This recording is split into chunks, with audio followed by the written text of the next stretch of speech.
Did anyone watch the Kevin Hart roast last night? Cause honey, I did, and honestly, it wasn't giving legendary the way I thought it would. The 3-hour special had some funny moments, but overall, I was extremely disappointed. Listen, I'm Kelly Canars, and we're gonna talk about it. Now, because this roast was so long, I'm gonna do a breakdown in a few parts. So, opening hour. Okay, let's set the stage. Music legends The Roots was there giving live music all night. Usher did an opening performance with a remix of Burn, where he roasted Kevin in a very classy way. Then the legend himself, Tom Brady, came out, and he actually did very well. He made jokes about Kevin's affair in Vegas, brought out the baby Nets jersey for Kevin, and he even took shots at Chelsea Handler and Draymond Green. His best joke, though, was when he talked about the very poor lineup that was present, saying he thought Spirit Airlines was shut down. Now, Shane Gillis, the host of the night, most famously known for the show Tires on Netflix, did a monologue that was pretty good. And listen, I've watched roasts for a really long time. There's always a little colorism or racism-based jokes. But I think Shane took it a little too far. Just listen. But not me. I'm not going to be doing that. I've got a nice PG short joke that I'd like you guys to be a part of, okay? Kevin is so short. Kevin's so short that they're going to have to lynch him from a bonsai tree.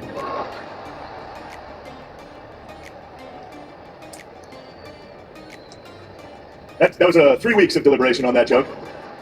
Look, I understand how serious the word lynch is, but bonsai is so funny.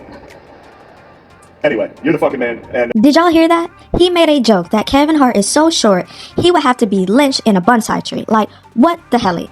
And listen, I am a huge Kevin Hart fan, but for the first time in my fan career, I can actually see the coonery in Kevin. He was hard down laughing. But anyway, that's not my business. Up next was the roast master, Jeff Ross. Jeff was dressed in a red suit representative of Eddie Murphy. He joked that Eddie would never show up for something like this, even though Kevin Hart is a big fan of Eddie's. And I'm not gonna lie, I did too think they were gonna sneak Eddie in at the end. But I can tell you right now, it didn't happen. Anyway, Jeff then proceeded to explain to the crowd that Kevin actually helped save his life. See, at the last roast for Tom Brady, Kevin joked that Jeff Ross looked sicker and sicker every time he saw him. Jeff said that made him feel bad and he decided to get checked out, and it turned out he had stage 3 colon cancer. Jeff was able to lightheartedly joke about it and announce to everyone that he is now cancer-free, and I actually enjoyed that moment. One of Kevin's close friends and writers, Naeem, was up next. Naeem mentioned Kevin strategically included him in hopes of boosting his career. Now, Naeem has been working for Kevin over 20 years. If he was going to help Naeem succeed, wouldn't he have done it by now?